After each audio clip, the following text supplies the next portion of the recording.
नमस्कार, आप देख रहे हैं इंडिया टीवी। आपके साथ हूं मैं प्रिया सिंह सोमवंशी। बीजेपी हेडक्वार्टर में पिछले 3 घंटे से मीटिंग चल रही है।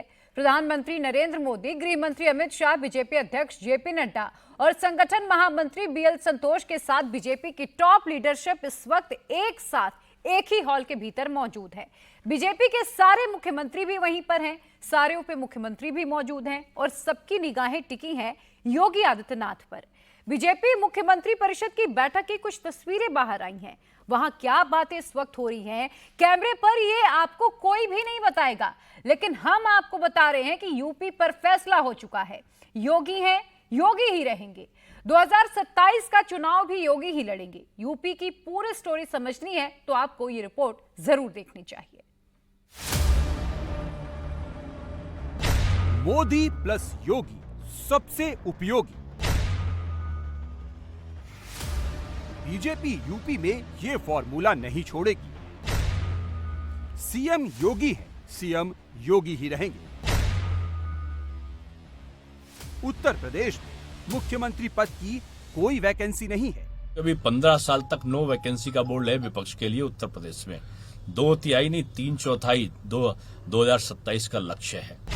यूपी में सरकार योगी आदित्यनाथ ही चलाएंगे। डायरेक्टर मोदी होंगे, मेन एक्टर योगी ही रहेंगे। यूपी की फाइल योगी ही साइन करेंगे। बाबा की ऐसी तैयारी है, दोनों डिप्टी पर अकेले भारी हैं। बीजेपी 2027 की सोच रही है। 2027 में यूपी का असेंबली इलेक्शन है।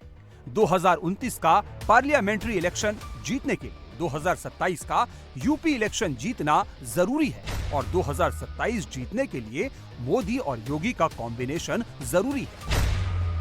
नरेंद्र मोदी और योगी आदित्यनाथ का वोट बैंक प्लस होता है तो यूपी में 50% का वोट शेयर बन जाता है। मोदी और योगी का वोट बैंक माइनस हो जाता है तो यूपी में बीजेपी 15 से 20% वोट वाली पार्टी रह जाती है। मोदी और योगी कितने उपयोगी हैं? मोदी का वोट बैंक और योगी का वोट बैंक बीजेपी के लिए क्या वंडर करता है, इसे इलेक्शन डेटा के जरिए समझते हैं। शुरुआत 2009 के इलेक्शन से करते हैं।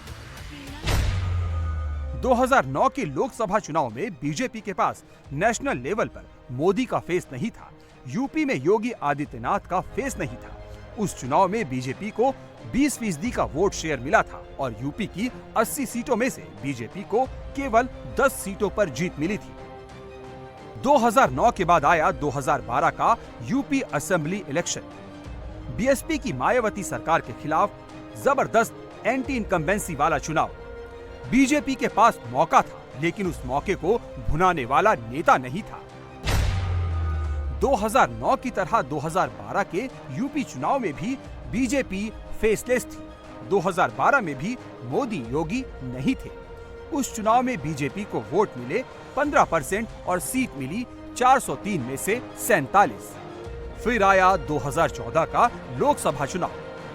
इसमें नरेंद्र मोदी नेशनल लेवल पर बीजेपी के फेस बने, मगर यूपी में योगी बैकग्राउंड में थे। 2014 के लोकसभा इलेक्शन में बीजेपी का वोट शेयर 15% से बढ़कर 42.43% हो गया। लोकसभा की 80 सीटों में से बीजेपी को 71 सीटों पर विजय मिली। फिर आया 2017 यूपी का असेंबली चुनाव। इस चुनाव में मोदी ही फेस थे। 2017 में बीजेपी ने योगी आदित्यनाथ को सीएम कैंडिडेट अनाउंस नहीं किया था। हाँ, 2016 में ये जरूर हुआ था कि गोरखपुर में संतों के एक सम्मेलन में योगी को मुख्यमंत्री बनाने की सौगंध उठाई गई थी, लेकिन संतों की वो बैठक बीजेपी, विश्व हिंदू परिषद या संघ परिवार की ओर से नहीं बुलाई गई थी। 2017 के यूपी असेंबली इलेक्शन में बीजेपी को वोट मिले 39.67% और सीटें मिली 403 में से 312। यूपी में 3 कोण वाली लाइन का फायदा उठाकर बीजेपी ने 3/4 से ज्यादा सीटें जीती। 2017 में योगी आदित्यनाथ का राज तिलक हुआ। आदित्यनाथ योगी ने देश के सबसे बड़े सूबे के मुख्यमंत्री पद की शपथ ली। शपथ ग्रहण में शामिल होने के लिए नरेंद्र मोदी खुद लखनऊ पहुंचे। 2017 के बाद यूपी में डबल इंजन की सरकार शुरू हुई। डबल इंजन को रियल सेंस देने वाला पहला स्टेट यूपी ही बना। दिल्ली में मोदी, लखनऊ में योगी। मोदी हिंदुत्ववादी और योगी भगवाधारी। इस कॉम्बिनेशन का पहला इलेक्टोरल टेस्ट 2019 के लोकसभा चुनावों में हुआ। 2019 के लोकसभा चुनावों में पहली बार मोदी प्लस योगी का कंबाइंड फेस था। बीजेपी को यूपी में वोट मिले 50% और सीटें मिली 62, वो भी तब जबकि अपोजिशन सपा और बसपा का मजबूत गठबंधन था। कागज पर उससे मजबूत गठबंधन हो ही नहीं सकता था। 2019 का चुनाव हो जाने के बाद यूपी में उसी तरह का सियासी माहौल क्रिएट किया गया था जैसा अभी दिख रहा था। कहा गया कि मोदी और योगी में खटपट हो गई है। हवा उड़ाई गई कि दिल्ली और लखनऊ में दरार पड़ गई है। विरोधी रोज बोलते थे डबल इंजन के 2 इंजन अलग अलग डायरेक्शन में चल रहे हैं। तब भी मोदी ने योगी पर भरोसा किया। 2022 के चुनाव में मोदी ने योगी को यूपी के सबसे उपयोगी बताया। योगी पर मोदी का भरोसा बीजेपी के लिए कारगर साबित हुआ। 2022 के यूपी चुनाव में बीजेपी 41.29% वोट हासिल करके सत्ता में वापस आई। बीजेपी को 255 सीटें मिली। 2019 के मुकाबले बीजेपी का वोट शेयर घटा, लेकिन 2017 के मुकाबले वोट शेयर 1.62% ज्यादा मिला।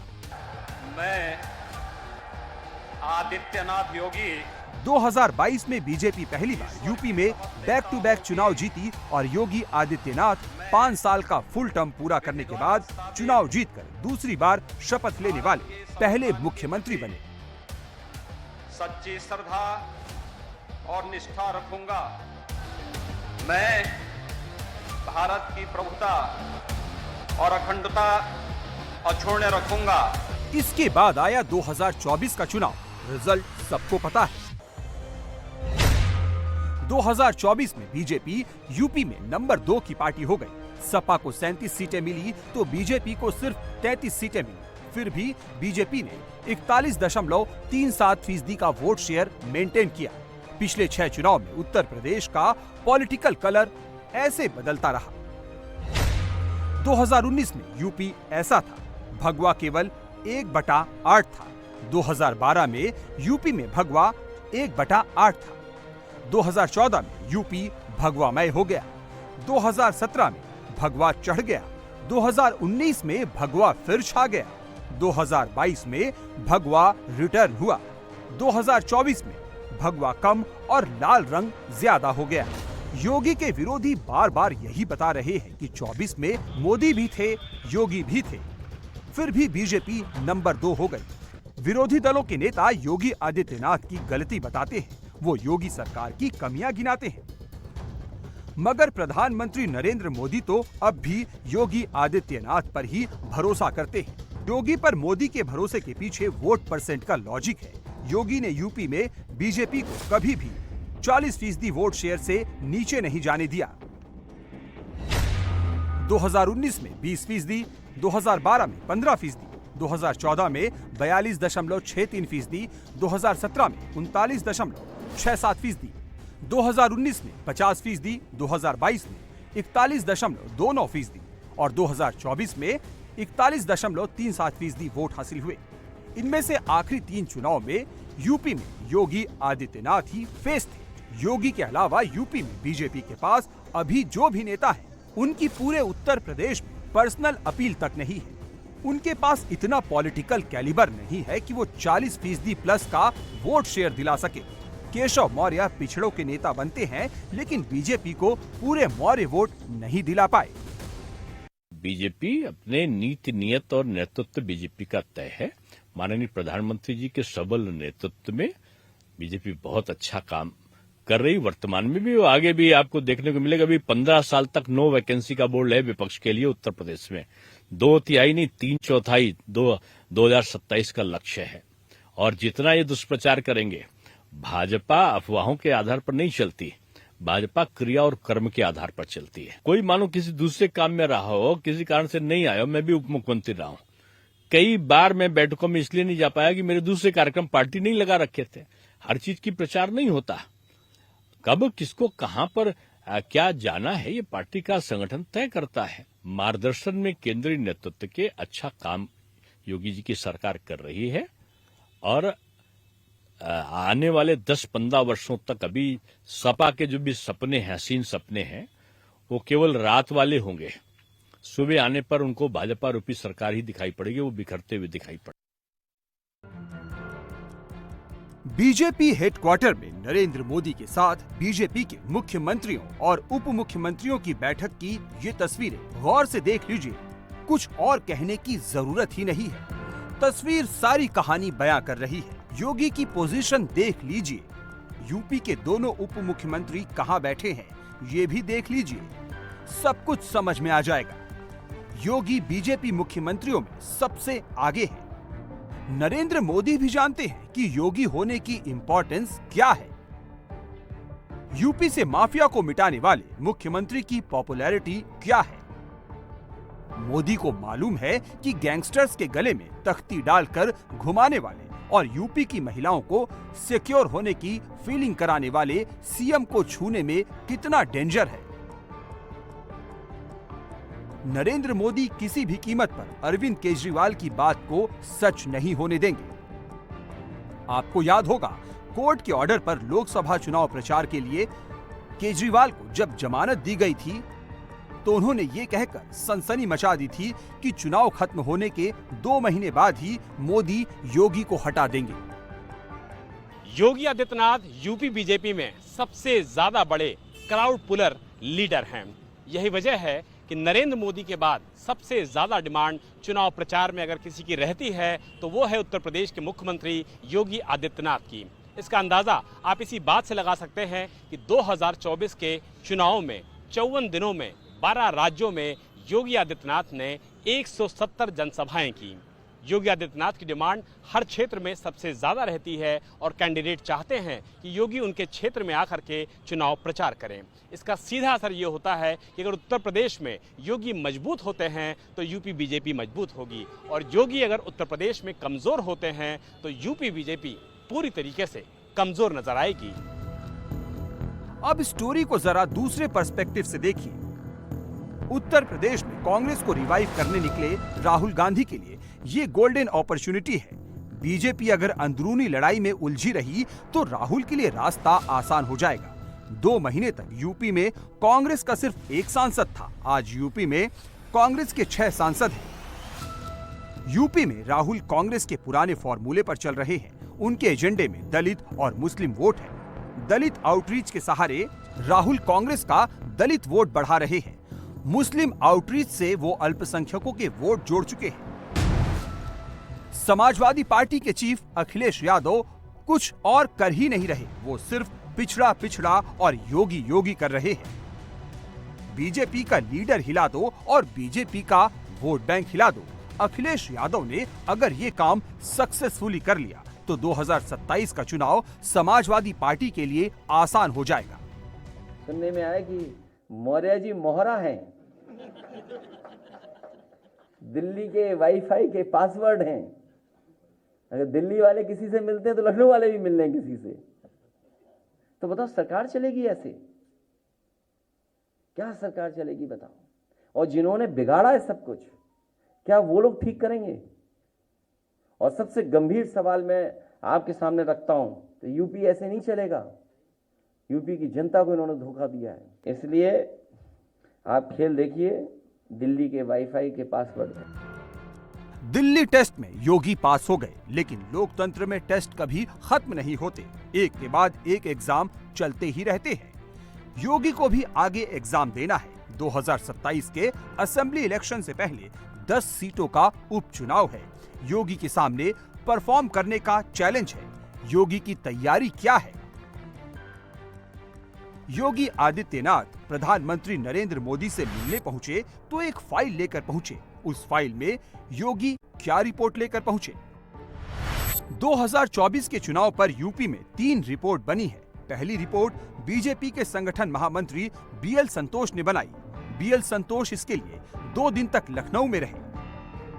दूसरी रिपोर्ट लखनऊ में प्रदेश कार्य समिति की बैठक के बाद प्रदेश बीजेपी अध्यक्ष भूपेंद्र चौधरी ने बनाई। प्रदेश कार्य समिति की विस्तारित बैठक में समूचे उत्तर प्रदेश से 3000 नेता कार्यकर्ता बुलाए गए थे। तीसरी रिपोर्ट मुख्यमंत्री योगी आदित्यनाथ ने बनाई। योगी ने इसके लिए 20 दिन तक होमवर्क किया। योगी की रिपोर्ट यूपी के सभी 18 मंडलों के जनप्रतिनिधियों से मिलने के बाद तैयार हुई है। योगी ने 7 जुलाई को देवी पाटन और अयोध्या मंडल की समीक्षा से शुरुआत की थी और 26 जुलाई को लखनऊ मंडल की समीक्षा से योगी की बैठक खत्म हुई। उनके दोनों डिप्टी केशव मौर्य और ब्रजेश पाठक किसी भी मंडल की समीक्षा मीटिंग में नहीं आए। केशव और पाठक के रुख से ही यूपी की खुसफुसाहट दिल्ली तक पहुंची।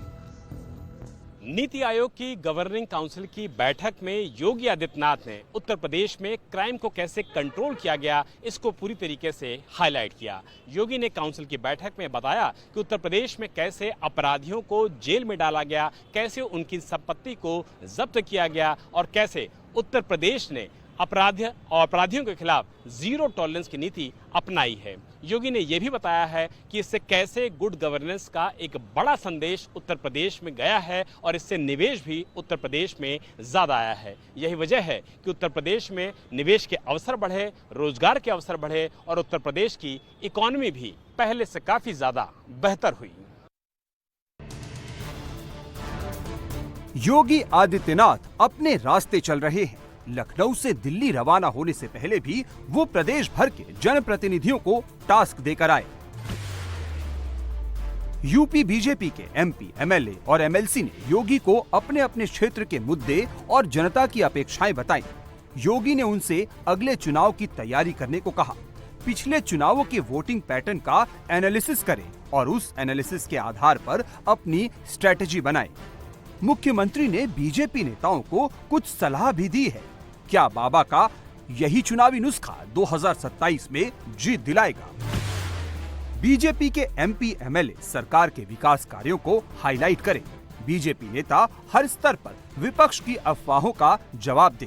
सोशल मीडिया पर अफवाहों को शांत करें और सामाजिक सौहार्द बिगड़ने ना दें। विपक्ष के झूठ की पोल खोलते रहें और जनता को सही बात बताएं। बीजेपी के जनप्रतिनिधि लाभार्थियों के लगातार टच में रहे। बीजेपी नेता नौजवानों और महिला संगठनों के संपर्क में रहे। प्रदेश में बिना घूस के, बिना भेदभाव के नौकरी मिल रही है। नौकरी देने में धर्म या जाति के आधार पर भेदभाव नहीं हो रहा है। प्रदेश की जनता को ये बात बताई जाए तो भरोसा बढ़ेगा।